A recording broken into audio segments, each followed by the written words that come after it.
하나님 의지다. 이사야 42장 6절 말씀을 중심으로 하나님 의지다 하는 제목으로 은혜를 받고자 합니다.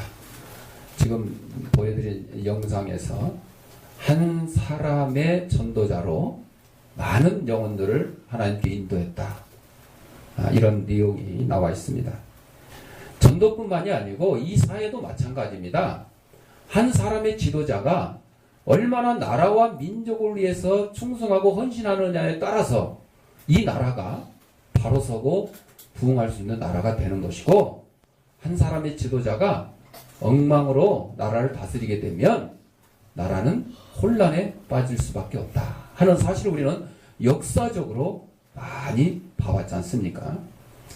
어제 에레미야에 대한 영화를 저한테 어떤 목사님이 한번 보라고 권해주셔가지고 인터넷으로 한번 봤는데, 1시간 한 20분 정도 됐는데, 그 에레미야서를 쭉 읽어보면 우리 에레미야는 눈물의 선지자다.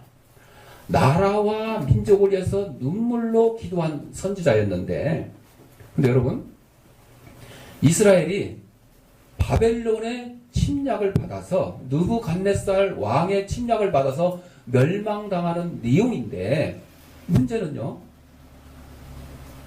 이스라엘 왕과 백성이 애굽과 바벨론 사이에 딱 끼어가지고 애굽을 의지할 거냐 바벨론을 의지할 거냐 이렇게 갑론을박하는 가운데 하나님께서는 에레미야 선지자에게 말씀을 주셔가지고 바벨론에게 항복을 해야 너희가 살고 예루살렘이 파괴되지 않는다, 그렇게 말씀을 주셨어요.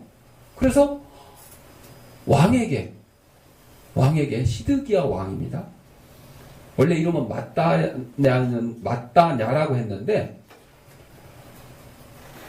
앞전에 여호야김 왕이 바벨론을 대항하다가 죽고, 이 마따냐가 우리는 바벨론에게 충성하겠습니다 해서 느부갓네살 왕으로부터 왕으로 책봉받고, 옛날 우리 조선시대에 중국으로부터 책봉받은 것처럼 너 이름을 시드기야라고 하라 이렇게 바꿔줬었거든요.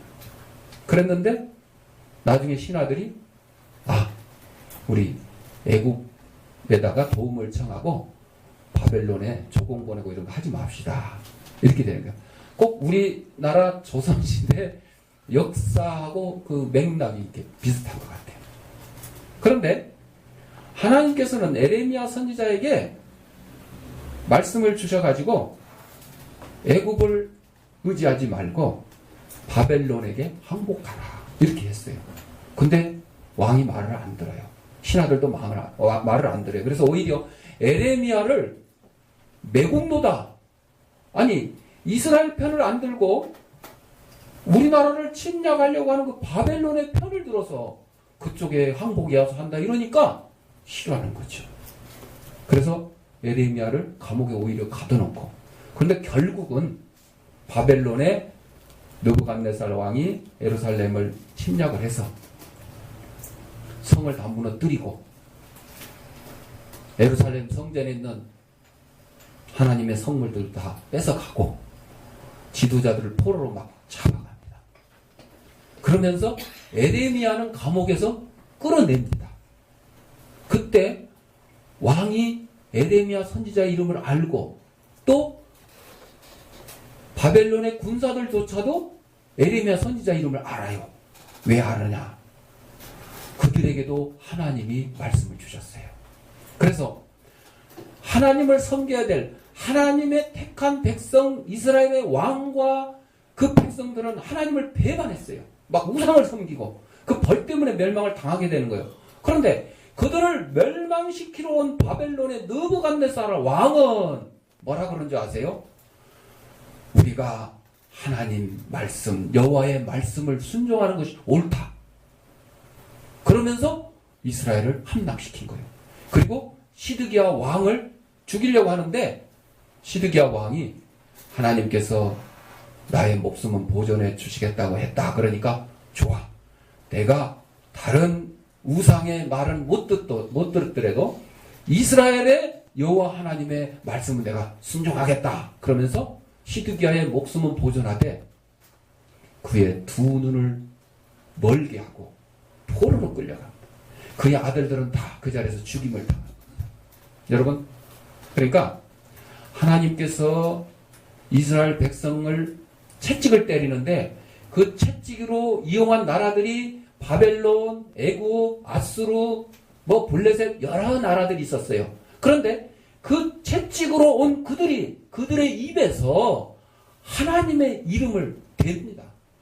우리가 너희들을 멸망시키고 너희들을 괴롭히는 것은 하나님께서 시키신 일이다 그러는 거예요. 여러분, 여기서 한 가지 깨달을 것이 있어요. 여러분이 고난을 당하고 여러분이 어려움을 당하는데 그 고난과 어려움이 하나님으로부터 온 건지 아니면 그냥 사탄 마귀의 장난인지 알 수 있는 것은 그 고난이 오면서 하나님의 말씀이 같이 온다는 사실입니다. 그러면 그것이 하나님께로부터 온 거예요. 그래서 하나님께로부터 온 고난과 역경이 있으면 우리가 싫어하는 일본에 항복을 해야 된다 그러면 항복을 해야 되는 거예요. 하나님의 말씀이었으면. 그런데 그렇지 않으면 우리가 목숨 걸고 싸워야 되는 것이죠. 그렇죠. 오늘 말씀의 제목이 하나님의 의지입니다. 이거는 우리 편에서 하나님께 의지하자는 것이고 하나님 편에서는 우리를 보호하신다는 겁니다. 하나님을 의지하면 하나님께서 우리를 보호해 주신다는 것입니다. 이스라엘 백성들이 그랬지 않습니까? 역사적으로 성경에 다 나와 있는 역사고 그거는 세계의 역사의 일부분입니다. 하나님을 의지하고 하나님만 섬기면 하나님께서 그들을 지켜주셨어요. 그들의 창과 활과 군사의 수로 지켜주신 것이 아니라 하나님이 오로지 지켜주셨어요. 그 내용이 에레미야서에서 다 나와 있어요. 오늘 본문의 내용에 보면 백성의 언약이라는 말씀이 나옵니다. 이사야 선지자의 종의 사역 중 하나가 소개되는데 종의 사역이 하나님과 이스라엘 백성 간의 그 언약 관계의 연장선상에서 이루어진다 하는 것을 암시합니다. 즉 메시아는 예수 그리스도는 이스라엘과 더불어 맺으신 언약을 회복시키고 완성시킨다는 것입니다. 우리는 이 사역과 관련하여 그리스도의 새 언약의 의미를 상기해야 되는데 누가복음 22장 20절에 보면 이 잔은 내 피로 세우는 새 언약이니 예수님께서 최후의 만찬에서 제자들에게 하신 말씀입니다. 곧 너희를 위하여 붓는 것이라. 그래서 이 새 언약, 과거의 옛 언약은 이스라엘 백성에게만, 택한 백성에게만 한정되는 약속이었습니다. 그러나 예수님을 통해서 우리에게 주신 새 언약은 이스라엘만 적용되는 것이 아니라 예수 그리스도를 구세주로 믿는 오늘날 모든 기독인에게 해당되는 영적 이스라엘을 위한 것이다 하는 것입니다. 또한 이방의 빛이라는 단어가 나오는데 이사야 선지자를 통해서 종의 구원이 땅끝까지 이르게 하는 것이라는 것입니다. 곧 열방의 생명의 복을 전하는 것입니다. 과거에는 이스라엘 백성은 이방인에게 하나님의 말씀, 하나님의 복음을 전하는 것을 싫어했어요. 요나 선지자에게 야, 너 니누의 성에 가서 아수르의 수도, 아수르를 멸망시킨 게 그 다음에 나온 바벨론이었습니다. 그런데 그 아수르의 수도 니누에 가서 회개하라. 너희들 회개하지 않으면 40일 후에 멸망할 것이다. 이 말씀을 전하라니까 요나가 싫어했어. 왜? 원수의 나라가 멸망당하게 가만히 놔둬야지 왜 회개할 기회를 주냐 이거예요. 그래서 오늘날 스페인으로 향하는 배를 타고 도망가다가 성경에 보면 여호와의 낯을 피하여, 여호와의 낯을 피할 수가 없습니다. 여러분, 하나님의 시선을 우리는 피할 수가 없습니다. 그런데 피하다가 풍랑을 맞았어. 한 사람의 불순종으로 말미암아 그 배에 탄 온 승객들이, 선원과 승객들이 죽게 되었어요. 그때 요나가 제비 뽑혀서 당첨이 됐어. 좋은 일이 아니죠. 그래서 선원들이 묻죠. 이게 웬일이냐? 그랬더니 그때 고백을 하는 거죠. 내 때문이다. 내 연고다. 내가 하나님의 말씀을 불순종하고 지금 하나님의 낯을 피하여 도망가다가 이런 일이 일어났다. 여러분, 하나님을 믿지 않는 백성들은 그냥 단순히 뭐 풍랑 폭풍과 물어쳐서 배가 지금 깨지게 생겼다 이러지, 뭐 하나님 앞에 불순종해서 이랬다 이렇게 안 하잖아요. 그러나 하나님의 택한 백성은 잘 되면 하나님이 나에게 복을 주신 것이고, 고난을 당하면 내가 하나님 앞에 불순종해서 잘못해서 회개하지 못한 것 때문에 지금 벌을 받는다, 이렇게 깨닫는 것입니다. 그때 요나가 나를 들어 바다에 던져라, 나를 희생해라, 그래야 너희들이 산다. 처음에는 선원들이 요나를 살리려고 배에 막 무거운 짐을 다 갖다 막 버리고 배를 가볍게 하면 살 거라고 그렇게 했었어요. 세월호가 빠진데 엄청난 화물을 막 과적을 하고 평형수를 빼고, 평형수 뺀 만큼 물건을 더 실을 수 있으니까, 그러니까 아주 죽을 작정을 하고 갔던 거죠. 그래서 이 세월호 선장과 선원들이 이 요나서를 읽어봤으면 그렇지 않았을 텐데 이거 안 읽어본 것 같아. 이 사이비 그 구원파 이것들이 그냥 가짜 복음으로 사람들을 현혹시켜서 뭘 빼려고? 돈 뺏으려고. 그렇죠? 돈을 뺏으려고. 그리고 막 장사하고 사업하는 일에 혈안이 되어서 그런 것이지, 절대 그들은 예수 그리스도의 복음과 관련이 없는 사람들이에요. 이름은 잘 지었어, 구원파. 왜? 예수 믿고 구원 얻는다 그러니까 자기네들 그렇게 지었는데, 구원 얻기는커녕 다 망하고 지금 뭐 죽고 잡혀가고 그렇게 생겼잖아요. 자, 그래서 과거의 이스라엘 구약시대는 이스라엘 백성에게만 구원이 이루어졌고 그들에게만 복음이 해당됐어요. 그러나 오늘날 예수 그리스도의 십자가의 대속 사건을 통해서 모든 이방인에게도, 온 땅끝에 있는 족속에게도 복음을 전해줄 기회가 생긴 거예요. 구원받을 기회가 생긴 거예요. 그래서 이걸 이방의 빛이다, 이렇게 표현을 했습니다.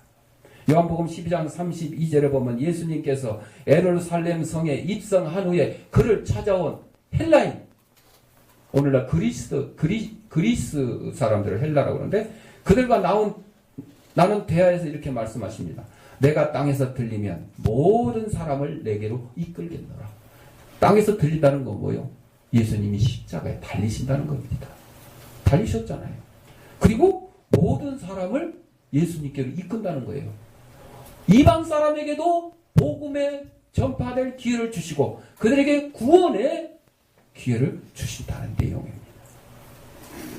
초대교회 당시에 그리스도의 이러한 취지를 가장 활발하게 받던 인물이 바로 사도 바울입니다.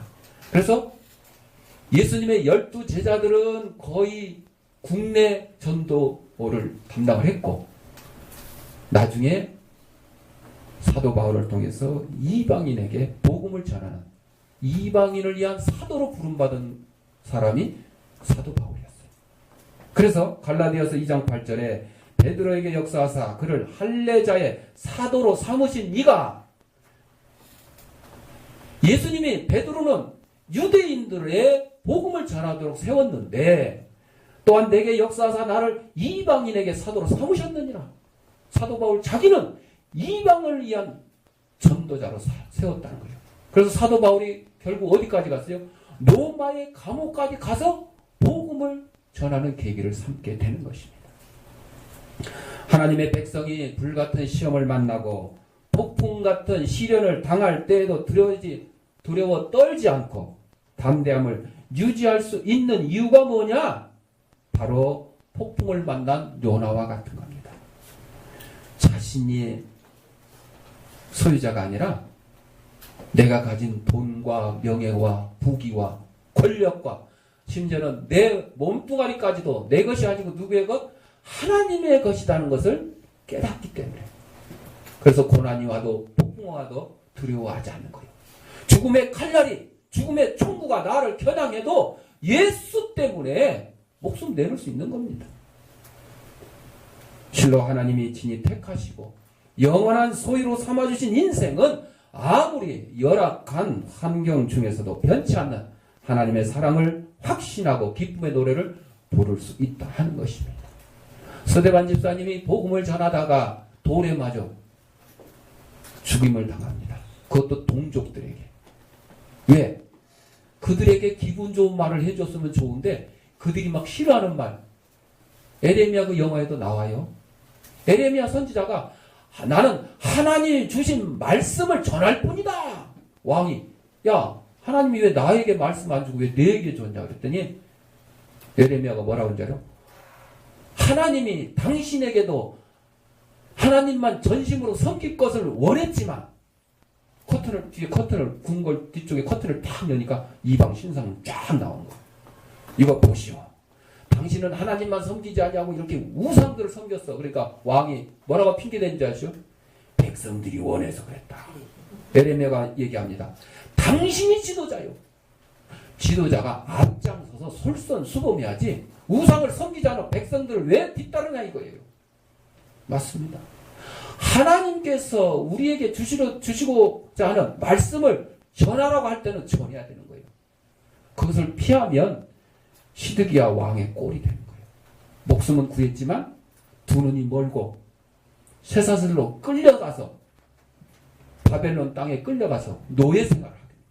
한 나라의 왕이.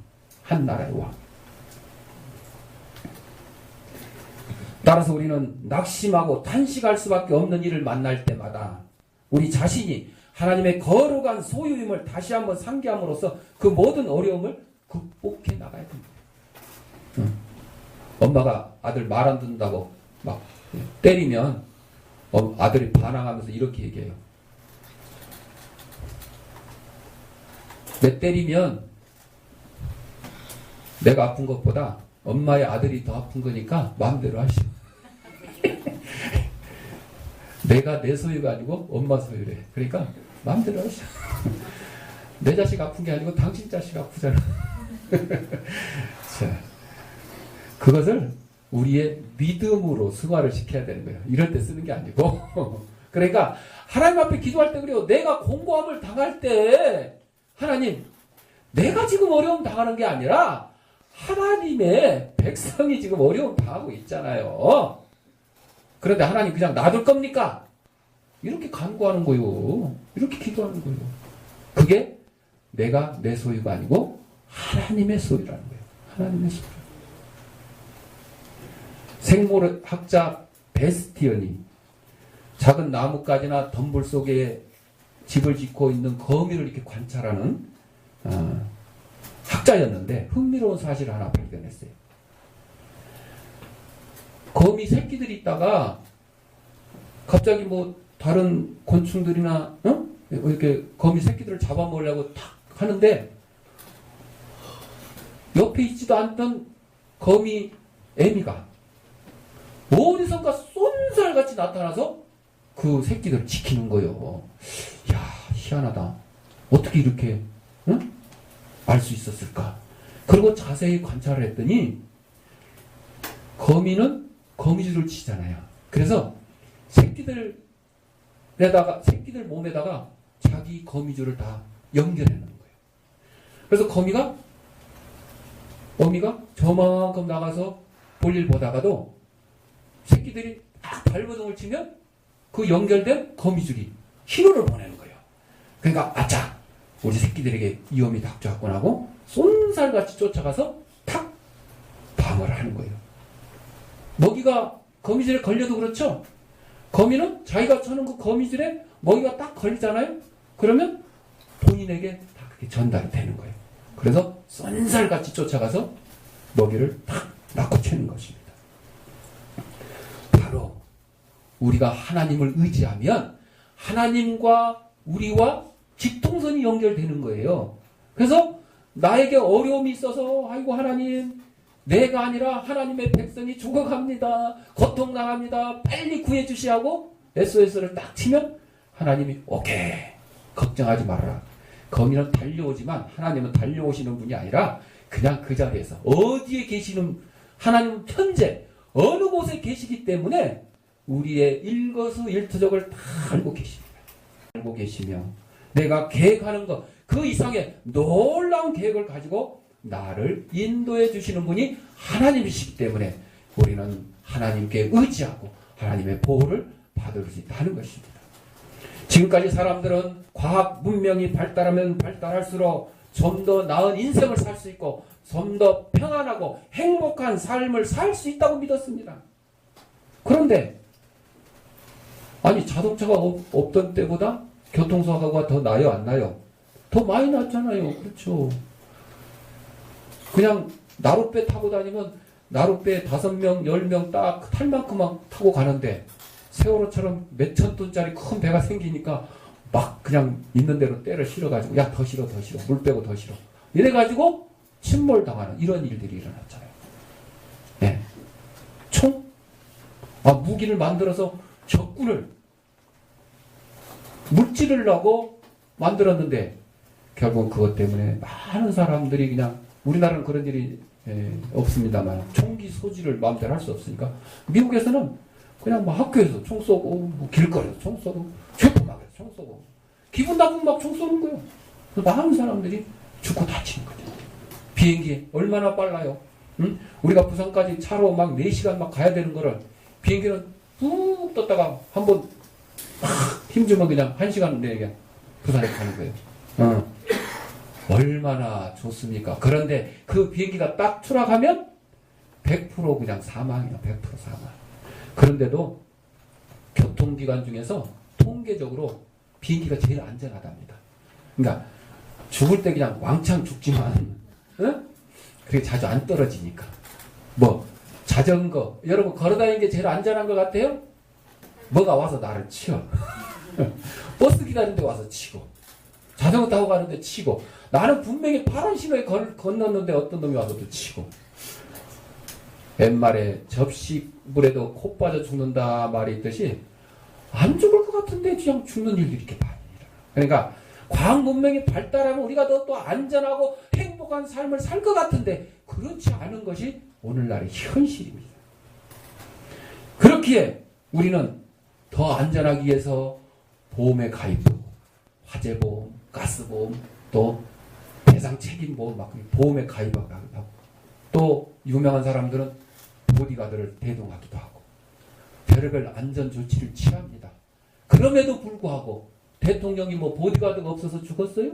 아니요. 링컨 대통령이 암살당했지. 케네디 대통령이 암살당했지. 그냥 각국의 여러 나라 유명한 사람들 암살당했어요. 경호원이 있어도. 왜?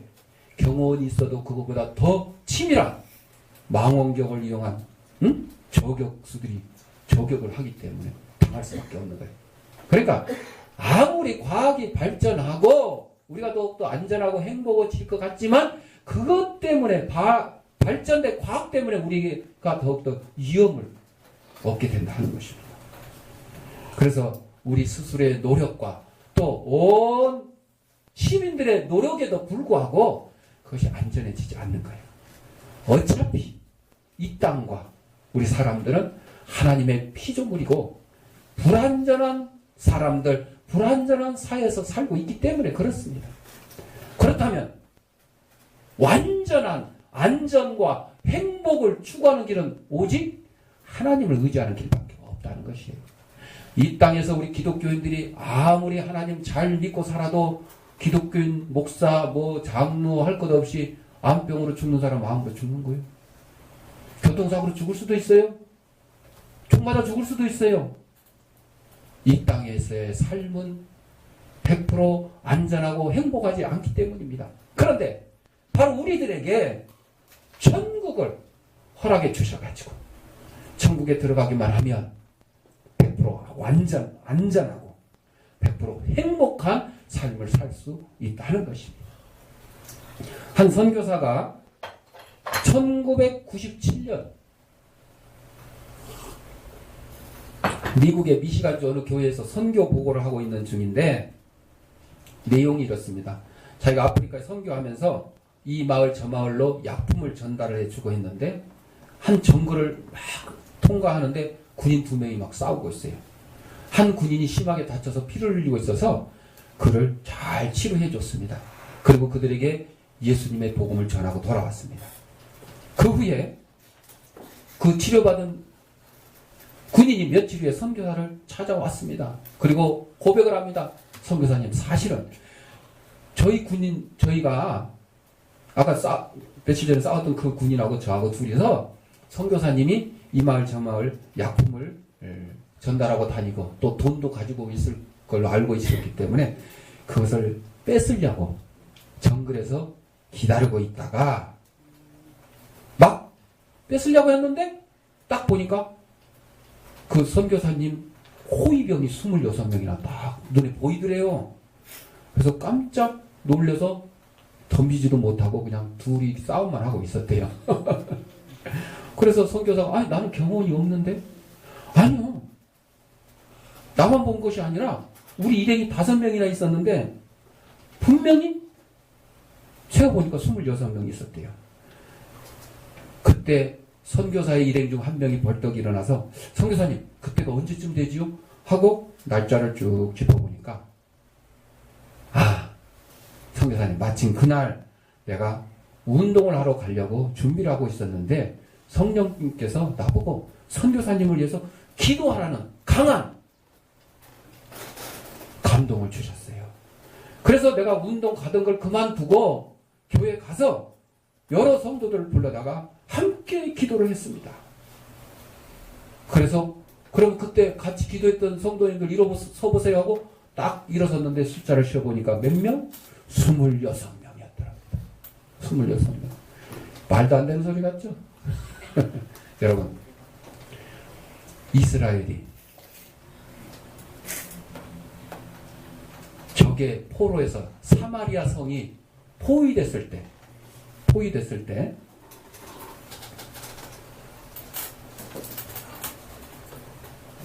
이스라엘 백성은 그들에게 한갈 힘이 없었어요.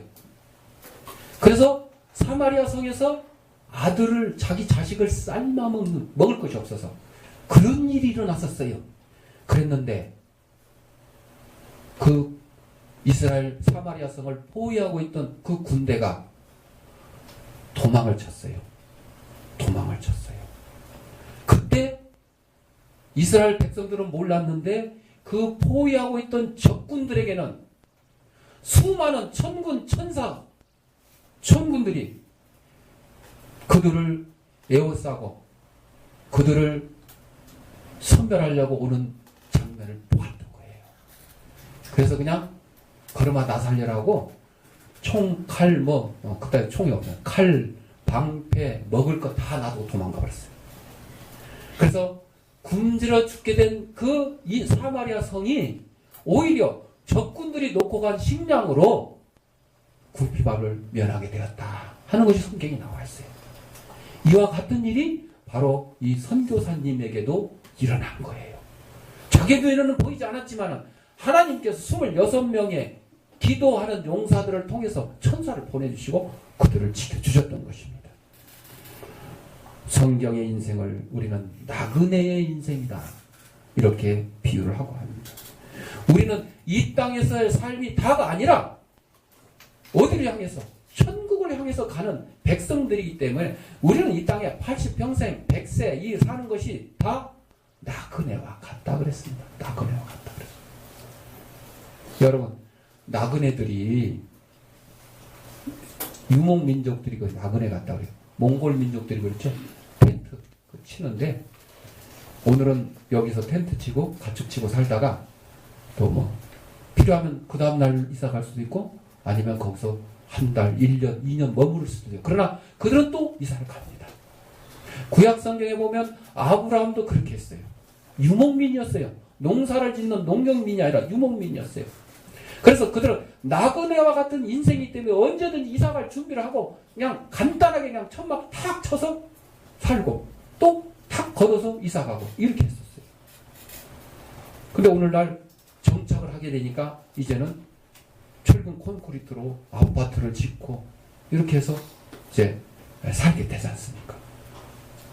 그런데 우리의 인생이 이 땅에서 끝이 아니라 천국을 향해 가는 나그네와 같은 인생이기 때문에 우리는 이 땅에서 잠깐. 그래서 우리 기독교인들은 내가 가진 거에 대한 욕심을 버리는 거예요. 돈에 대한, 명예에 대한, 권력에 대한, 심지어는 내 몸까지도. 내가 죽으면 어떻게 돼요? 다 썩어서 없어지잖아요. 요새는 썩기 전에 뭐예요? 화장터에 가가지고 다 막 비싼 가스비 들여서 태워 없애잖아요.